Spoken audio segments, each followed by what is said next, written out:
Welcome to Face to Face. This is a show about change and about what's next. It's a show that wants to ask questions, peel back the layers of our average everyday experience, and go beyond scratching the surface. We interview amazing people with incredible ideas and stories who have done wild, weird, and wonderful things. Remember that imagination shared creates collaboration, and collaboration creates community, and community inspires social change. I'm David Peck, and this is Face to Face.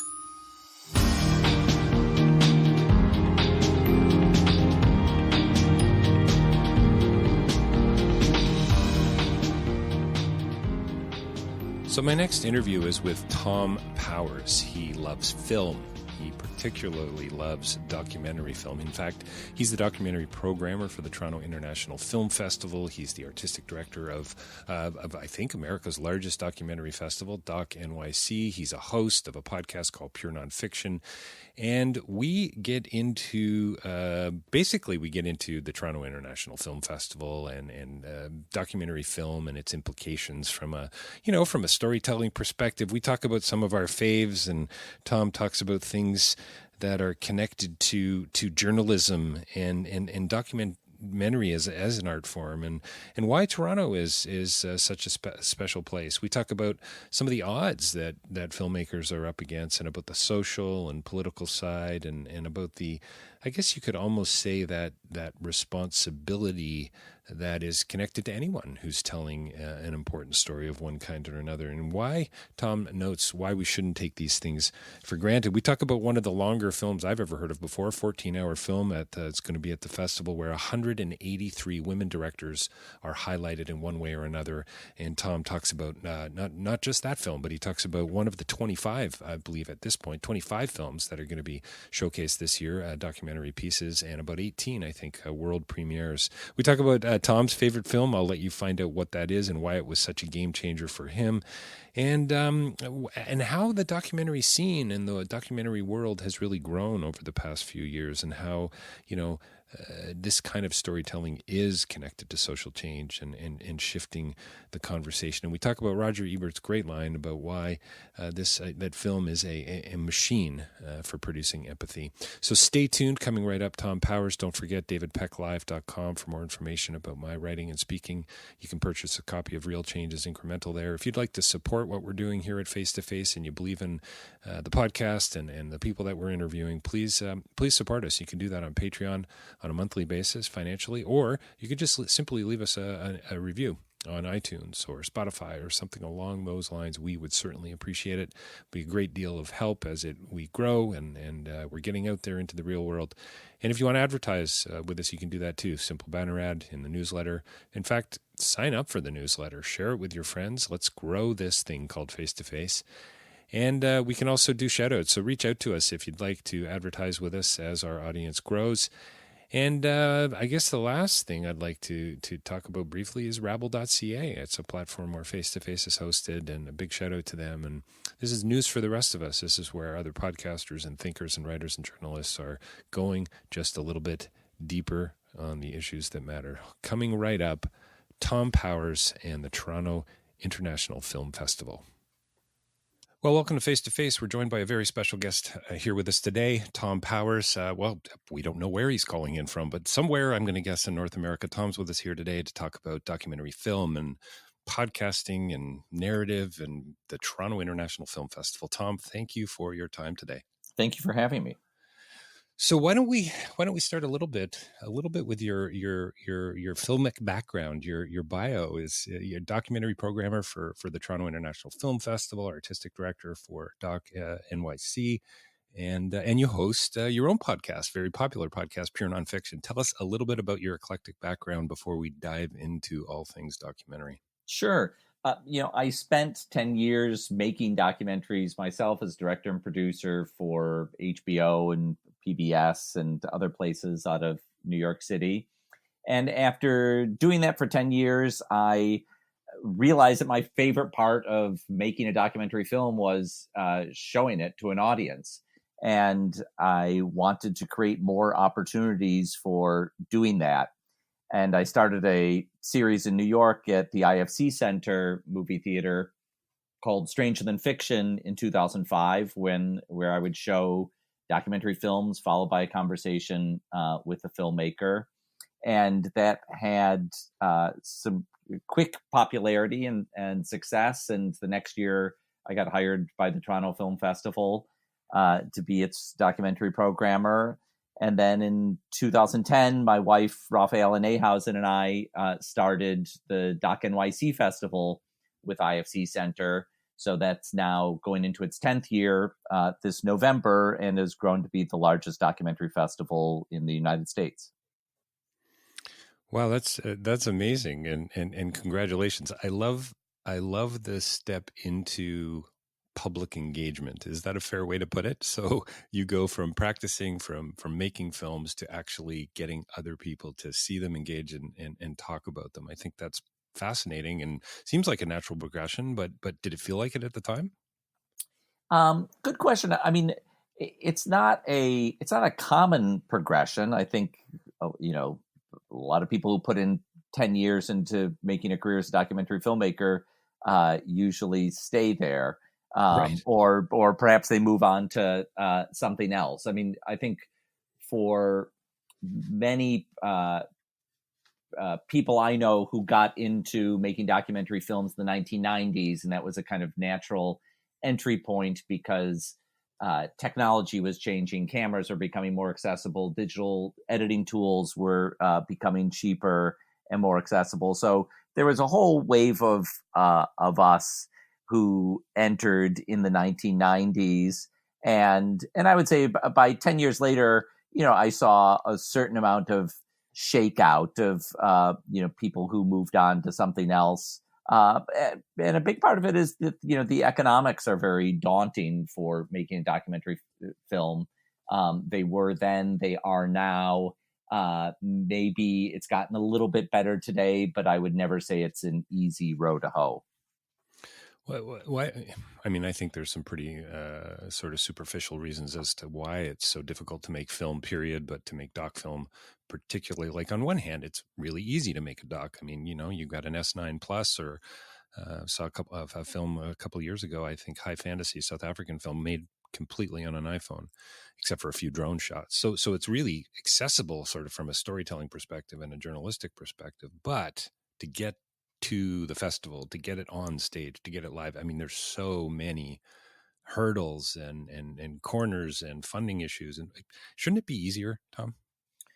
Well, I guess I'm not sure how to answer that. I'm always looking to increase opportunities to connect documentary films to audiences. I'm always looking for ways to help documentary filmmakers find more ways to make their career sustainable. But does the world owe a documentary filmmaker a living? I'm not sure. Any more than anyone deserves to make a living at their passion.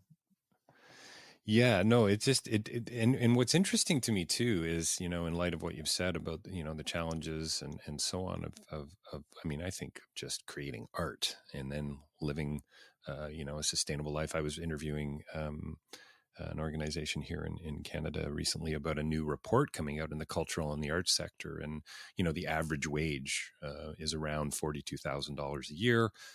There's close to 300,000 people working in this sector, and that could be admin folk and it could be artists themselves and so on. But still, what bubbles to the surface are these challenges, right? That it's not just about the art, it's about trying to make a living while creating the art. Yeah. I mean, I think I come at it from a different perspective, as I have an opportunity to travel to other countries. In the last few years, I got to go to a documentary film festival in Iran. Earlier this year, I was in China at a documentary film conference. So I've seen filmmakers who are up against much greater odds, not only with funding, but in countries where freedom of speech isn't as robust as it is in North America. So, from the standpoint of making documentary films in North America, I take a glass half full approach. There really are some risks. I was recently in Southeast Asia, in Cambodia, and there was a film that had come out. It was in the press, had come out about human trafficking. Have no idea about the film, Russian, and a local Khmer translator ended up being jailed for up to 2 years. Now he may get out sooner than that, but for even stepping into the project in the first place. So I mean, this is a reality for many people around the world. That is absolutely true. So what about those risks? Do you have having been a filmmaker, now you're a programmer, you're interviewing, you're putting on events. Would you say you have a high level? I remember when I finished my university degree, one of the things I said to many people I met was my level of respect went up for anyone who sort of made it to graduating. Would you say there's a kind of person that's drawn to this type of storytelling, and can you talk about that level of commitment and passion a bit? Yeah, it'd be hard to reduce documentary filmmakers to one character type because there are many different ways of pursuing this. But I think about some of the films that we have coming to the Toronto Film Festival this year. The film that we've chosen as the opening night selection for the documentaries is called The Cave by the Syrian filmmaker Firas Fayyad. He previously made Last Men in Aleppo that was nominated for an Academy Award a couple of years ago, and Right. and put his life at risk filming in Syria, and so it's rather extraordinary that he decided to go back to make this new film, The Cave. So the Cave is about a underground hospital constructed out of tunnels, led by women doctors. And for us, filmed there for almost 2 years. And one thing I would say about this film is we think of a lot of Syria documentaries as being made from cell phone footage or kind of grainy. This is made at a very high level of cinematic quality, and has it's definitely about what's happening in Syria today, but I think it has a more universal quality. It feels like you're almost watching a post-apocalyptic science fiction movie of these people living underground. It could come from a Mad Max film, and that really elevates it. So there's an example of one kind of filmmaker, Firas Fayyad, who is driven by love of his country, Syria, to document the seemingly never-ending war there. Another filmmaker who practices this differently is Alan Berliner, who has a film this year called Letter to the Editor, which is an essay film made out of newspaper archives that he's collected over the last 40 years. And Alan Berliner, who's been doing this for several decades, making essayistic films, I think really practices documentary like an artist. He went to art school. He didn't come out of journalism school. And so, there's an example of it. There's two examples of filmmakers approaching this form from different places. Do you think there's genres? I mean, there are genres, aren't there, of doc filmmaking? Sure. I mean, I think, as curators or journalists, we can't help ourselves but categorize films. Sure. And just like if you wander into the nonfiction section of a bookstore, and you'll find, biographies and films about music, or books about music and books about sports. We see the same thing in documentary film. And I think that's become more noticeable in the last 20 years as documentaries have proliferated, not only in movie theaters, but on television and digital platforms like Netflix and Amazon. Do you think that's a good thing, Thom, in a sense? I mean, and it's way more nuanced than good, bad, but this renewed interest. I mean, you think of Michael Moore's, the popularity, the money made. A few of the docs in the last couple of years, some of the Oscar nominated pieces have done really well. And I hear, I mean, I had a chiropractor visit just the other day. Oh, have you seen this doc film recently? And it kind of buoyed my spirits in a way that it seems like people are wanting to go a little deeper. Is that fair? Are you getting that same sense? Are your theaters full at your your festivals that you're at and hosting over the last few years? Very much so. And, that's, I remember in my second or third year at the Toronto Film Festival, we used to have like a marketing piece that we did. We did a little brochure just for the documentaries. And after the second or third year, I was told that we weren't going to do that anymore because the documentaries were selling just Nice. fine without this Why brochure. waste the money? Yeah. So I think Toronto is a kind of special place because it's so well served with a documentary loving audience, not only for TIFF but for Hot Docs and many other festivals that take place there. I have different experiences in other places I program. I program at the Miami Film Festival and have been doing so for 10 years. And there it's a little different. You can't expect that audiences are going to come in to watch a documentary. We have to work a little harder for it. But to get back to what you were describing, the conversation with your chiropractor, I think all of us who are in the documentary space, or not even in the documentary space, have experiences like that. For those of us who've been in this space for a while and can remember a time when documentary was not a popular label, was not something you wanted to lean forward with because it had a reputation of being like going to school and the worst parts of going to school. I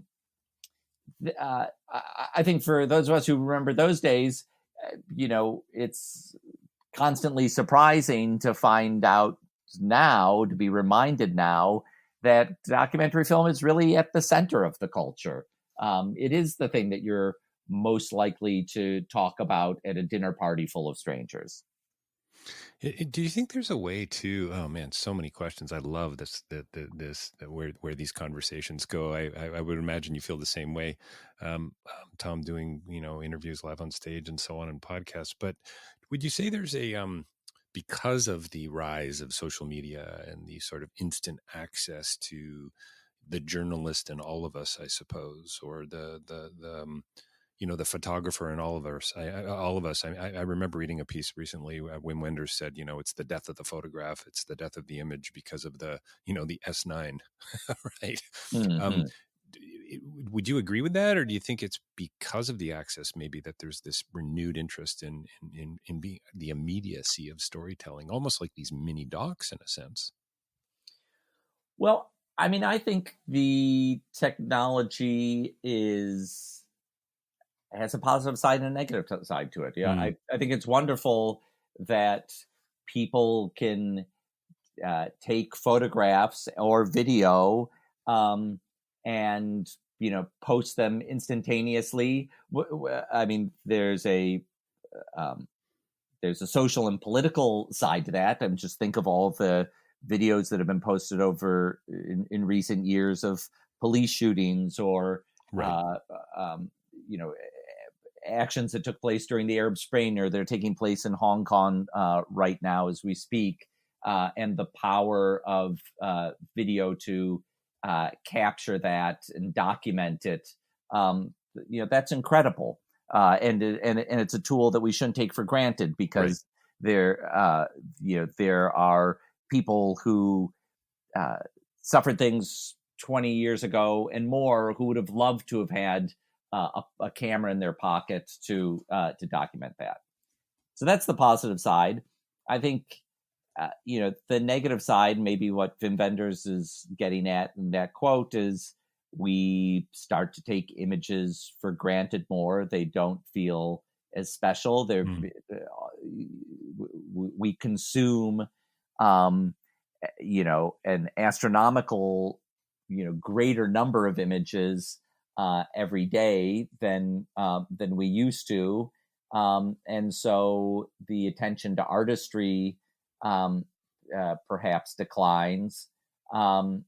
I don't know. For anyone who's interested in thinking about this, I go back to Alan Berliner's film "Letter to the Editor" that's coming to TIFF, because it's really an essay meditation about photojournalism. Alan Berliner, for the last 40 years, has spent every day clipping out photographs from the newspaper that struck him, and he's maintained this incredible archive.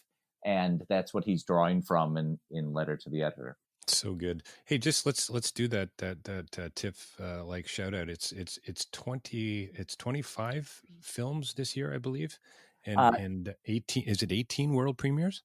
That's right. In the TIFF Docs section, which of course exists inside the much larger film festival, where there's probably something like over 250 films showing.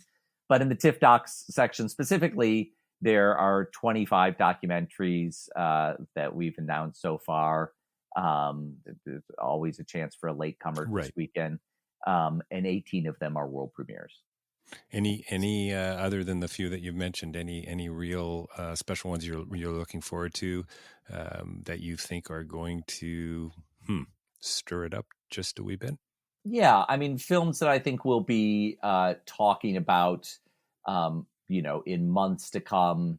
There's a film that's going to be coming to Netflix called Bikram Yogi Guru Predator, about the leader of the Bikram yoga movement, who had a tremendous rise and then fall amongst allegations of sexual harassment and worse. So that the filmmaker Eva Orner, who has worked for many years for Alex Gibney, she was won an Oscar for producing the film Taxi: The Dark Side with Alex Gibney. She's done a tremendous job digging into the world of Bikram yoga in this film called Bikram. Another film on the kind of lighter side is a film called Dads, by Bryce Dallas Howard. She's an actress and the daughter of Ron Howard. And in this film, Dads, she's interviewing many people about fatherhood, including her own father, Ron Howard, also including several comedians like Will Smith and Jimmy Fallon and Conan O'Brien, who bring a lot of humor and insight and poignancy to that film, Dads. And then I'll just mention one more, because it's the longest film in the section at 14 hours long. It's called Women Make Film, a new road movie through cinema. This comes from the filmmaker and film historian Mark Cousins, along with his longtime collaborator Tilda Swinton, who's the executive producer on this. So in Women Make Film, Mark has gone around the world looking in film archives for films directed by women, many of which have gone overlooked over the years. And across these 14 hours, he's selected clips from he's selected 700 clips, over 700 clips, by films from 183 women directors. And I don't care how big a cinephile you are, you're going to be learning about directors you've never heard from before. So the total length is 14 hours, but at TIFF we're going to be showing it in 5 different parts of 2 to 3 hours, and you don't need to feel committed to watching all 14 hours. I think, even if you just get to watch one section of it, and it could be any section of it, you don't lose anything if you wind up seeing a middle section of it, or the end section of it, or the first section of it, you'll have a lot to take away from any section you watch of women That's make a whole film. lot of popcorn, Tom. That's right. That's right. 14 hours, yeah. So yeah, it sounds like an important film. Do you ever make the distinction in doc, or maybe just in film in general, between sort of a great and an important film? Sometimes I love doc. I think if it's if it's well done, whatever that means, I can watch a doc about pretty much anything. Yeah, there are many different approaches to documentary films. I think there are films that are widely accessible, like the film Dads that I was talking about before, and there are films that are more demanding of a film goer in different ways.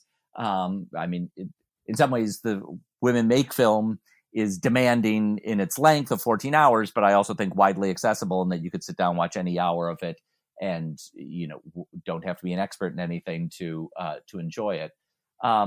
So when I'm curating at TIFF, I'm looking for a mix of things. I'm looking for a mix of international stories.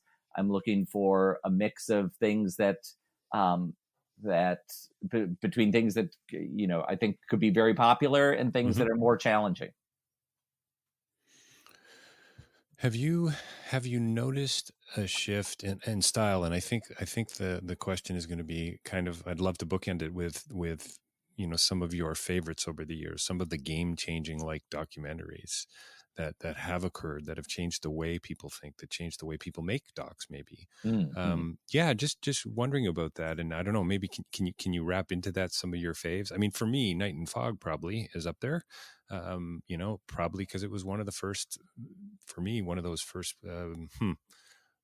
30-minute film, and I kind of came away wondering and asking deeper questions, and I'm not sure that had ever really happened for me before. Mm-hmm. I mean, probably everyone has, a film like that that stay with them. For me, it would have been a film by Marcelo Fool's Hotel Terminus, The Life and Times of Klaus Barbie, that I saw as a teenager in the 1980s when it came out, and in that film, Marcelo Fools is looking at the Nazi war criminal Klaus Barbie, who had escaped justice for many years, and from the perspective of the 1980s, historians had recognized that one of the reasons Klaus Barbie had escaped justice is because under the Cold War politics, the CIA and other organizations had kind of let some Nazis go because they didn't want them going over to the side of the Soviet Union, and were afraid of knowledge that they would take with them into the Soviet Union, so they let them escape other places. So that was a kind of stunning film for me to watch, because it reinterpreted history in a way that I hadn't seen before, and also showed me the power of a filmmaker like Marcelo Fools to go out into the world, to conduct interviews that reframed history in that way. So it showed me that you didn't need to be a big news organization like the New York Times or CBS News, that you could do this as an individual. There's something very, very well, it's accessible for sure, but something very democratic about that, it seems to me. Yes, absolutely, and I think that the democratizing of documentary film has grown even more so with the technology that we've been talking about. Do you think, when you reflect back on it, I would imagine pretty fond memories. I'm sure you've seen it since. Was it an intuitive thing? Like, did you feel? And I know this might sound kind of corny, but I mean, I find film to be incredibly emotional, and I will step out of a film or watch a film and immediately think, I need to share this with others. I want to share this with others. And I just hope they're going to feel the same way too. And most of the time that doesn't happen, it seems, for me. Pretty frustrating. But yeah, just wondering, is what, how many levels, right, is a great film working on? It's quite a few, it seems to me. Well, look, that's a real privilege of the job I have at Toronto. I've just spent the summer watching several hundred films and, Wow. Picking out a couple dozen that I'm looking forward to sharing with people in early September. And,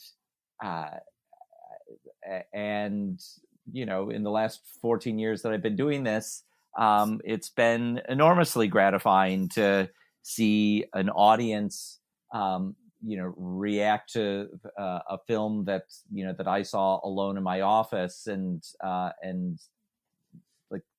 see that wave take place at Toronto. I mean, last year, that film was Free Solo, by Chai Vasarhelyi and Jimmy Chin, which I'd seen by myself in a screening room in New York City, and then and watched it with sweaty palms and white knuckles for all the suspense in that film that chronicles the climber Alex Honnold's ascending El Capitan, the sheer rock cliff in Yosemite Park without ropes.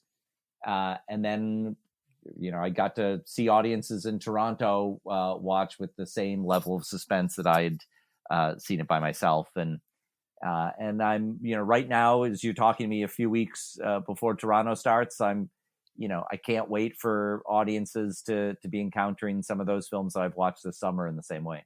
Nice. Is there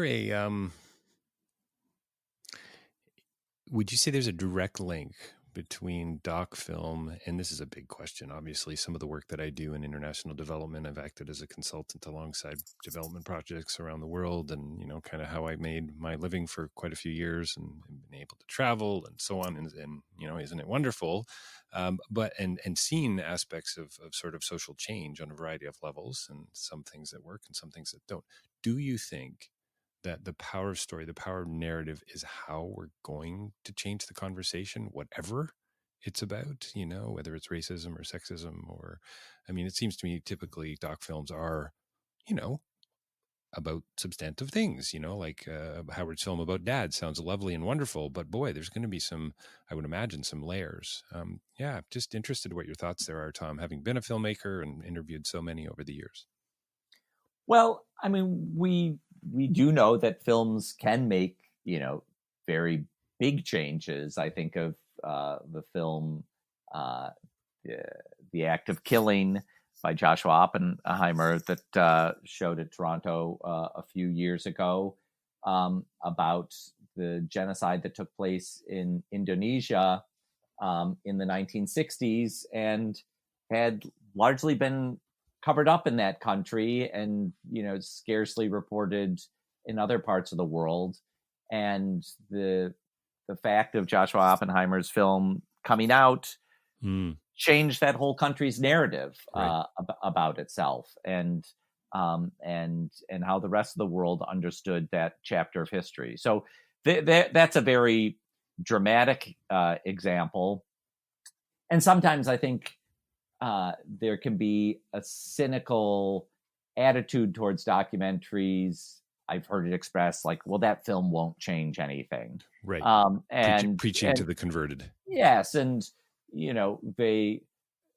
people will say that about Michael Moore's film, Fahrenheit 9/11, that came out in 2004 during the re-election campaign of George Bush. And some people felt that maybe that film could have tipped the election against George Bush, because people were lining up around the block to see it. And it made over $100 million at the box office. That was completely unprecedented for a documentary film. And has only, in fact, happened one other time in history. And when people look back on it, they'll say in a kind of disparaging way, well, that film didn't change anything. It didn't Right. get George Bush, ousted from office. And I think that's a kind of dumb metric to hold a documentary film to, because we all know that films change our minds and our hearts, and open our eyes, Mm. and our understanding of different things on an individual level. Roger Ebert had the great expression of calling film a machine that produces empathy. Right. And and that is the experience you see in a movie theater when people watch a documentary, is they come out of that with a greater understanding and empathy for people on screen, people maybe they had no knowledge of before. Um, so, you know, so that is change. And sometimes that change, rolls into something else that's bigger and more tangible, like getting a law passed, or getting some initiative funded. Those things, do happen quite a bit. I think more um, than we give credit for. Um, uh, but I think that's a better metric to think about, is how a film changes individuals. I think Thom, I think we need to find a writer and author who's going to write the book Dumb Metrics. Love the title. Love the title. I think that would sell wildly in the business world. Thom, I want this conversation to keep going. I wish we had an audience of 500 listening. I mean, we do. We have a digital audience, but a live audience would be wonderful too. Hey, just as we wrap up, and again, thanks for your time today, and folks, I hope you check Thom's podcast out online. It's pure fiction, purenonfiction.net. Is that right? That's correct. Yeah. Yes. So silly question, but what would you say you're most excited about? I mean, we're a few weeks away from TIFF. The craziness has begun. The emails are starting to fill up my inbox. I'm sure you're inundated. What are you looking forward to the most? No, it's a great question, and I'd point to a film that might go under people's radar otherwise, because it's a filmmaker who isn't as well known as some others, and it doesn't have Leonardo DiCaprio Right. as an executive producer, or or Bruce Springsteen on screen, like other films do. But this is a film called Love Child by Mm. the Danish filmmaker Ava Molvad, and she follows an Iranian couple over 6 years, as they are living in exile, trying to gain refugee status. The film begins in 2012 when they have fled Iran, under threat of death. And it was their bad luck to be escaping at a time when Syria was coming apart, and so they're at the same time that they were trying to seek refugee status, so are thousands of people fleeing the conflict in Syria, and you really get an understanding for what it means to have your life caught up in the paperwork of refugee bureaucracy. But this film, that, as I said, takes place over 6 years' time, it's also full of very many sweet moments, and the title Love Child really reflects the power of love that is in this film, and that holds this couple together and gets them through times of adversity. And Ava Molvad, the director, has done just such an exquisite job with this. That's for anyone going to TIFF or looking out for films that will be coming out of TIFF. I would tell them to look out for Love Child. Oh, that's great. No, I was actually just reading about this morning, and what a nice way to step into that quote from Ebert about a machine that produces empathy. I mean, isn't this about stepping into the lives of others in a variety of ways? That's right. Thom, thanks so much for your time today. We've been talking with Thom Powers. You probably know who that is. He's the documentary programmer for the Toronto International Film Festival, artistic director at Doc NYC, and he's also a host of a popular podcast called Pure Nonfiction. Check him out online, and coming soon to many theaters near you, several hundred films at the Toronto International Film Festival. Thom, thank you so much for your time today. I so appreciate it. Thank you.